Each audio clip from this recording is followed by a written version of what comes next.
Hello students, आज की class में हम डिस्कस करने वाले हैं एल्केन्स। तो एल्कीन का चैप्टर आज हम स्टार्ट करने वाले हैं। तो एल्कीन्स क्या होती हैं?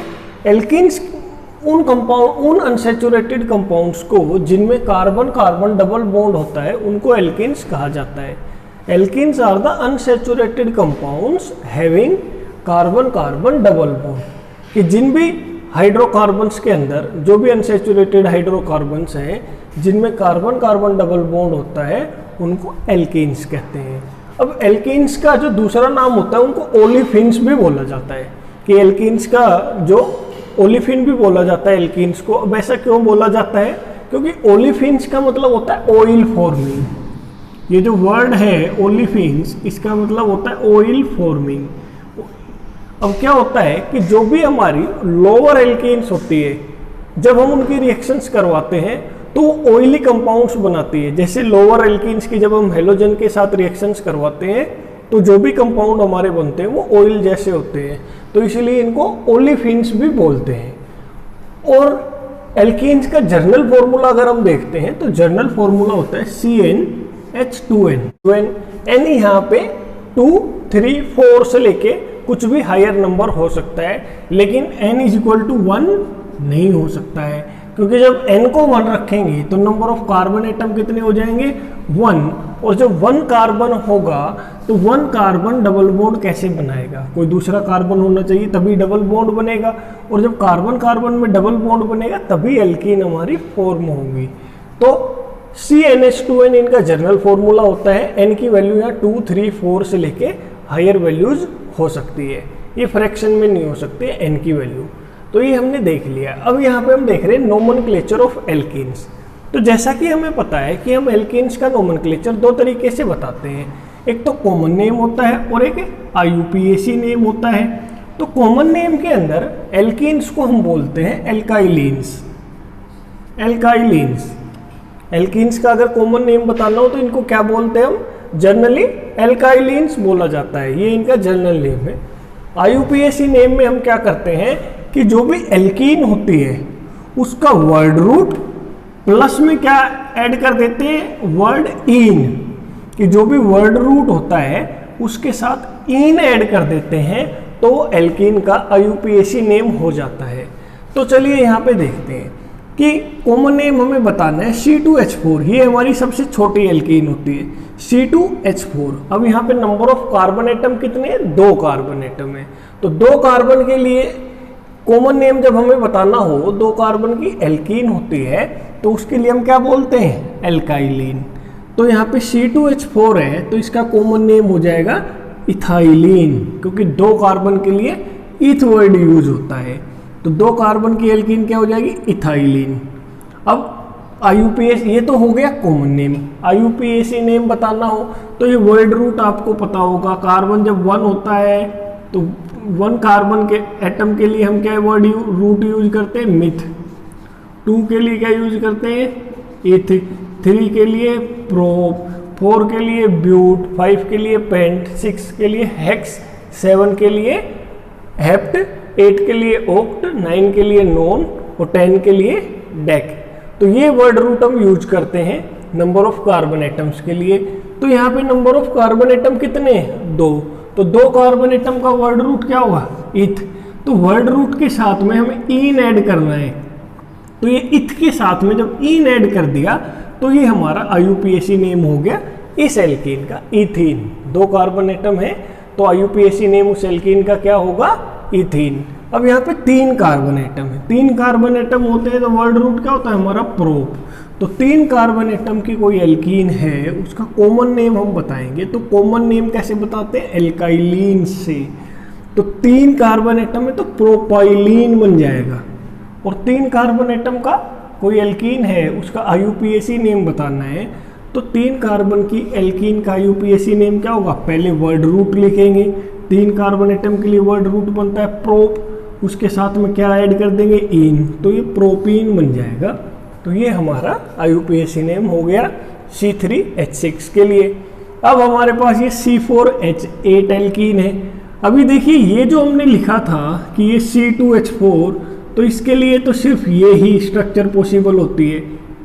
और C3H8 के लिए सिर्फ यही पॉसिबल है, इस तरीके की केवल एक ही एल्कीन पॉसिबल है इस मोलिकुलर फॉर्मूला की, इस मोलिकुलर फॉर्मूले के लिए भी सिर्फ ये वाली पॉसिबल है। लेकिन जब C4H8 लिखते हैं तो इस मोलिकुलर फॉर्मूला से ये 3 डिफरेंट एल्कीन हम लिख सकते हैं।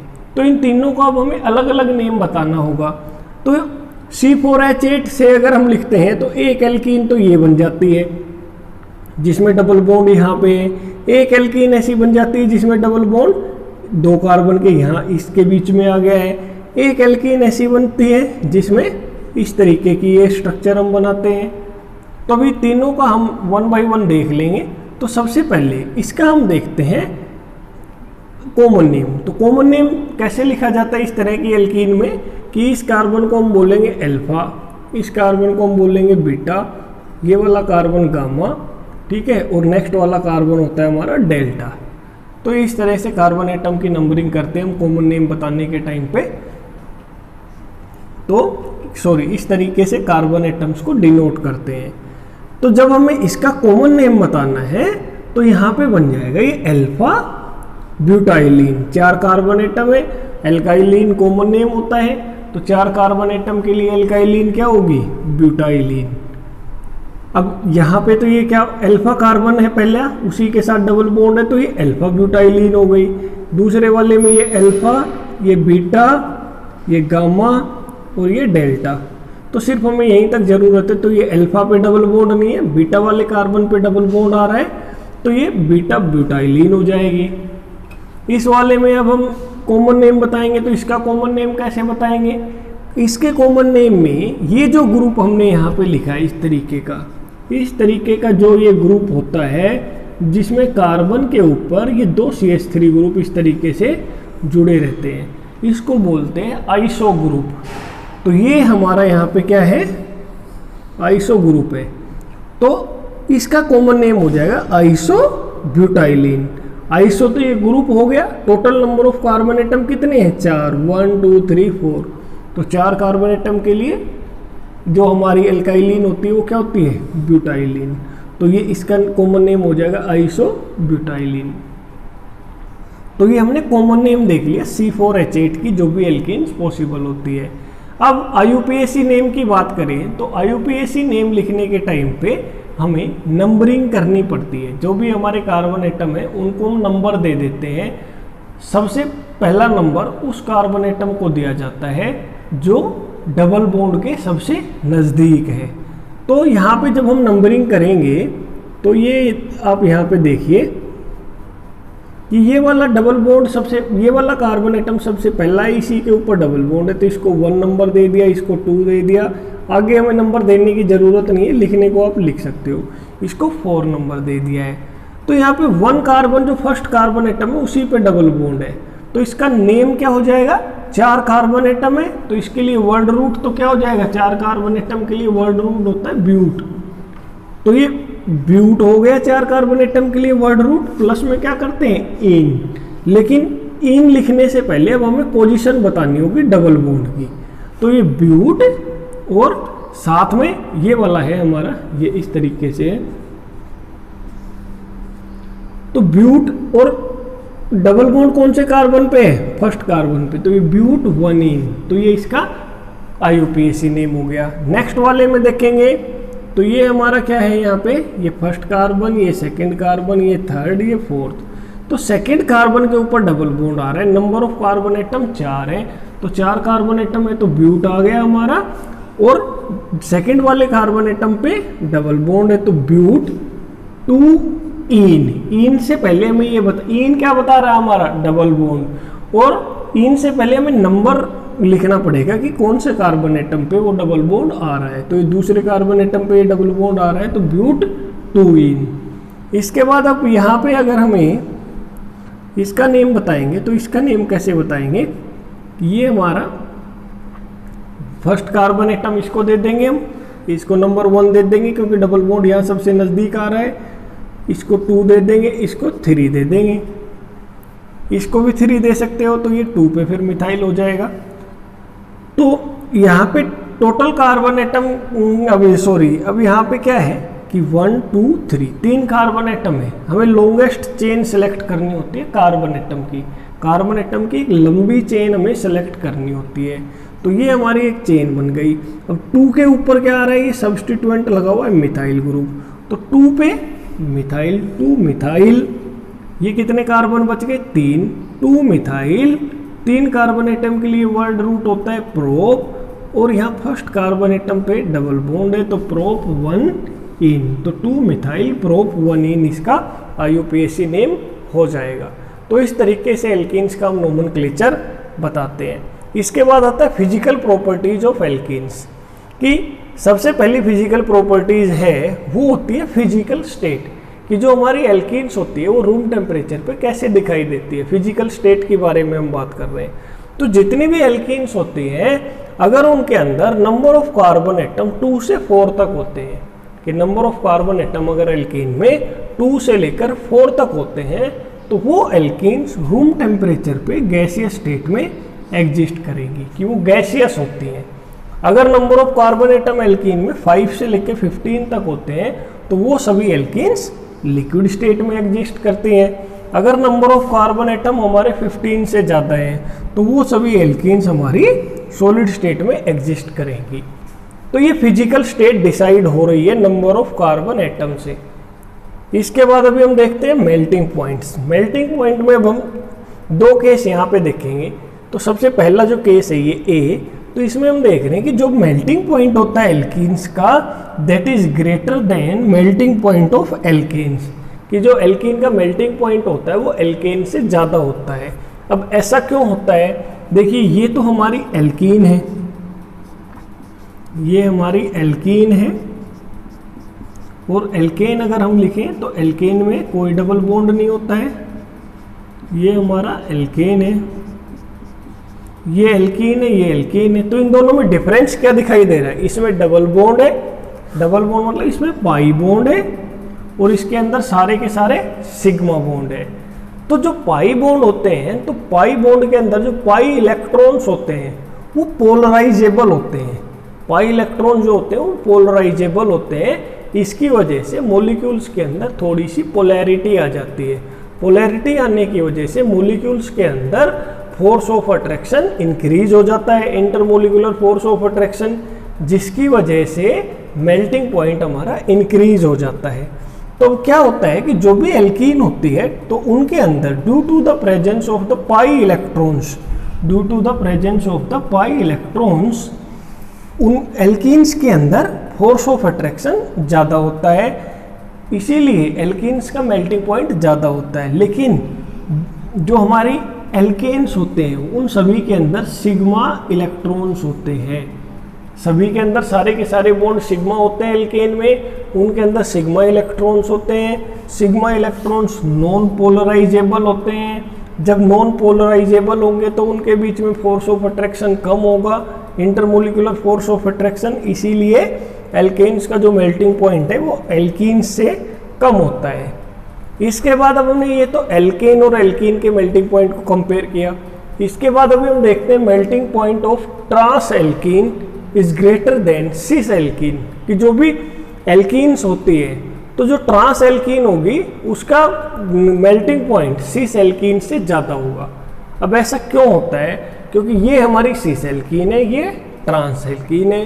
तो सिस एल्कीन में ये दोनों बल्कि जो ग्रुप है ये सेम साइड में, ये दोनों अपोजिट साइड में। तो ऐसा देखा गया है कि ट्रांस एल्कीन के अंदर जो ग्रुप्स होते हैं वो अपोजिट साइड में होते हैं, लेकिन सिस एल्कीन के अंदर दोनों ग्रुप सेम साइड में होते हैं। तो क्या होता है कि जब ये सॉलिड स्टेट के अंदर पैक होते हैं, सॉलिड स्टेट के अंदर जब ये मॉलिक्यूल प्रेजेंट होते हैं, तो उस केस में ट्रांस एल्कीन के अंदर जो पैकिंग होती है मॉलिक्यूल्स की वो ज़्यादा अच्छी होती है, क्योंकि दोनों बड़े ग्रुप एक दूसरे से अपोजिट साइड में, दोनों एक दूसरे से दूर हैं, तो इनकी पैकिंग अच्छे से होती है, बहुत अच्छे से ये पैक हो जाते हैं क्रिस्टल लैटिस के अंदर, इसीलिए इनका मेल्टिंग पॉइंट ज़्यादा होता है। लेकिन सिस एल्कीन के अंदर दोनों ये ग्रुप एक दूसरे के नज़दीक रहते हैं, तो इनके अंदर क्या होती है, रिपल्सन होती है। तो रिपल्सन की वजह से इनकी अच्छे से पैकिंग नहीं हो पाती है, और पैकिंग अच्छे से नहीं हो पाती है तो इनका मेल्टिंग पॉइंट क्या होता है, हमारा कम हो जाता है as compare to trans alkene. तो अब हमें क्या देखना है कि मेल्टिंग पॉइंट की जब हम बात करते हैं तो हम पैकिंग देखते हैं। जिस भी कंपाउंड में पैकिंग अच्छी होती है तो वहाँ मेल्टिंग पॉइंट ज़्यादा होता है।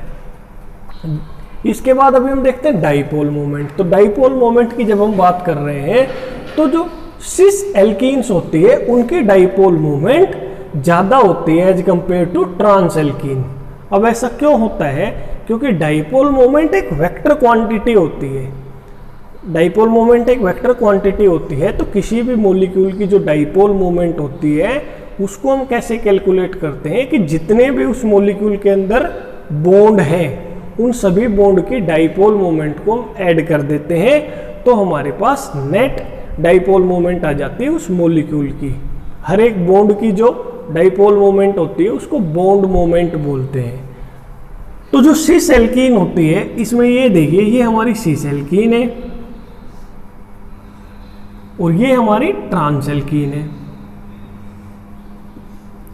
तो सिस एल्कीन में आप ये देख रहे हो कि ये मिथाइल ग्रुप है, इधर भी ये मिथाइल ग्रुप है। तो मिथाइल ग्रुप की जब हम ये कार्बन और मिथाइल वाले इस बॉन्ड की हम बॉन्ड मोमेंट देखते हैं तो ये इस डायरेक्शन के अंदर होती है, इस तरीके से। मिथाइल ग्रुप इलेक्ट्रॉन डोनेटिंग होते हैं, इस तरीके से ये इसकी डाइपोल मोमेंट होगी। इस वाले कार्बन और मिथाइल बॉन्ड के अंदर जो डाइपोल मोमेंट की डायरेक्शन होगी, ये जो बॉन्ड मोमेंट की डायरेक्शन होगी वो इस तरीके से होगी। यहाँ पे क्या होगा, कार्बन और ये पहले इनका ही हम देख लेते हैं। ये दोनों क्या है, एक दूसरे की तरफ कन्वर्ज हो रही है, तो ये दोनों ऐड हो रही है, तो इनका रिजल्टेंट जो होगा वो नीचे की तरफ आ जाएगा। ये दोनों ऐड हो जाएंगे क्योंकि ये वेक्टर क्वांटिटी है, दोनों सेम डायरेक्शन में इस तरीके से आ रही हैं, तो ये ऐड हो जाएंगी और नेट डाइपोल मोमेंट हमारी 0 से ज़्यादा होगी। लेकिन ट्रांस के अंदर क्या होता है कि ये जो डाइपोल मोमेंट है, ये जो बॉन्ड मोमेंट है, इसकी डायरेक्शन इस तरीके से होगी, इस वाले की डायरेक्शन इस तरीके से होगी। ये दोनों एक दूसरे के 180 डिग्री पे हैं, ये इधर है, ये इधर है, और एक दूसरे को ये कैंसिल आउट कर देंगे। इसकी जितनी बॉन्ड मोमेंट है उतनी ही इसकी है, लेकिन डायरेक्शन इसकी नीचे की तरफ है, इसकी ऊपर की तरफ है, तो एक दूसरे को ये कैंसिल आउट कर देगी और नेट डाइपोल मोमेंट हमारी 0 आएगी। तो कहने का मतलब जो ट्रांस एल्कीन होती है उनकी स्ट्रक्चर सिमिट्रिकल होती है, उनकी जो स्ट्रक्चर होती है वो सिमिट्रिकल होती है। सिमिट्रिकल होने की वजह से जो बॉन्ड मोमेंट्स होती हैं वो एक दूसरे को कैंसिल आउट कर देती है और जो रिजल्टेंट डाइपोल मोमेंट होती है वो 0 आती है। लेकिन जो हमारी सिस एल्कीन होती है वो अनसिमिट्रिकल होती है, और अनसिमिट्रिकल जब ये होती है तो इनकी जो बॉन्ड मोमेंट एक दूसरे को कैंसिल नहीं करती है, ऐड हो जाती है, इसीलिए 0 नहीं होती है। तो ये हमने डाइपोल मोमेंट के बारे में देख लिया। अभी हम बॉइलिंग पॉइंट देखते हैं कि एल्कीन्स के बॉइलिंग पॉइंट की जब हम बात करते हैं तो जैसे जैसे नंबर ऑफ कार्बन एटम हमारे एल्कीन में इंक्रीज होते हैं तो एल्कीन का बॉइलिंग पॉइंट भी इंक्रीज हो जाता है।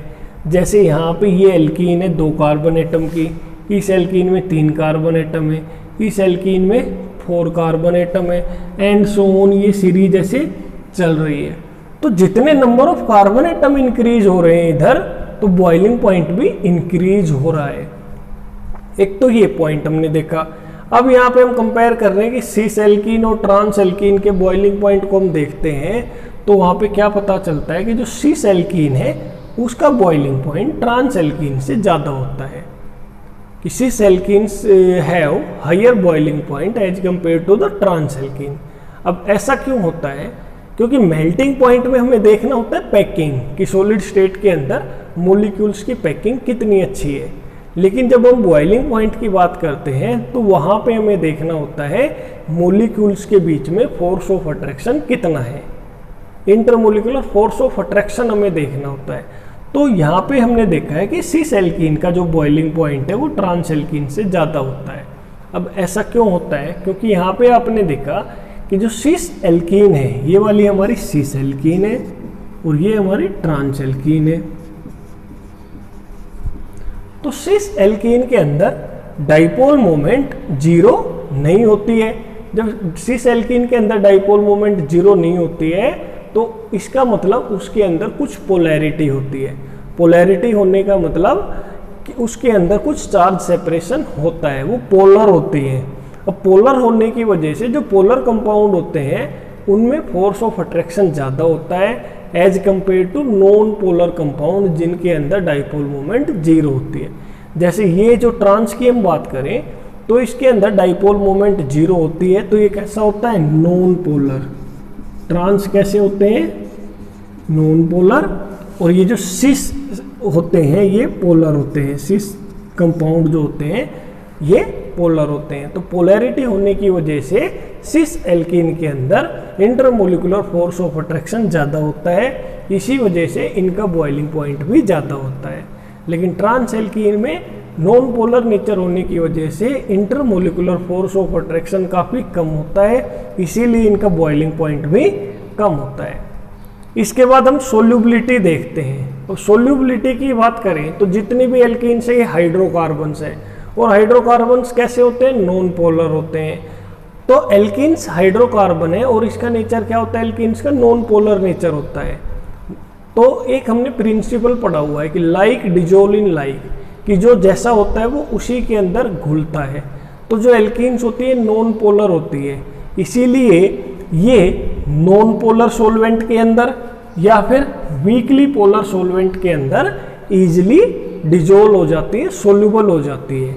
नॉन पोलर सॉल्वेंट कौन से होते हैं, बेंजीन हमारा नॉन पोलर है, बेंजीन, कार्बन टेट्राक्लोराइड, हेक्सेन, ये नॉन पोलर सॉल्वेंट है। वीकली पोलर का मतलब ईथर हो गया, ये सब वीकली पोलर सॉल्वेंट है। तो नॉन पोलर और वीकली पोलर जो सॉल्वेंट होते हैं उनमें एल्कीन सोल्यूबल होती है। लेकिन अगर वाटर में हम एल्कीन को सोल्यूबल करवाना चाहें तो एल्कीन्स वाटर के अंदर इनसोल्यूबल होती है, क्योंकि वाटर हमारा पोलर होता है और एल्कीन्स नॉन पोलर होती है। और हमें पता है कि लाइक डिजोल्व इन लाइक होता है, जो जैसा होता है उसी में सोल्यूबल होता है।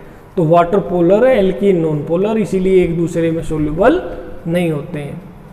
इसके बाद हम डेंसिटी की बात करते हैं। तो एल्कीन्स की जो डेंसिटी है वो वाटर से कम होती है। वाटर की डेंसिटी हमें पता है कितनी होती है, 1 ग्राम पर सेंटीमीटर क्यूब होती है, 1 ग्राम पर सेंटीमीटर क्यूब होती है। लेकिन एल्कीन्स की इन जनरल हम अप्रोक्सीमेट डेंसिटी बताएं तो एल्कीन्स की डेंसिटी 0.89 ग्राम पर सेंटीमीटर क्यूब होती है। तो कहने का मतलब एल्कीन्स जो होती है वो लाइटर होती है as compare to water. Alkenes water से हल्की होती है, इसीलिए ये वाटर के सरफेस पे स्विम करती है, वाटर के सरफेस पे तैरती है। तो ये हमने यहाँ पे फिजिकल प्रॉपर्टीज देख ली हैं एल्कीन्स की।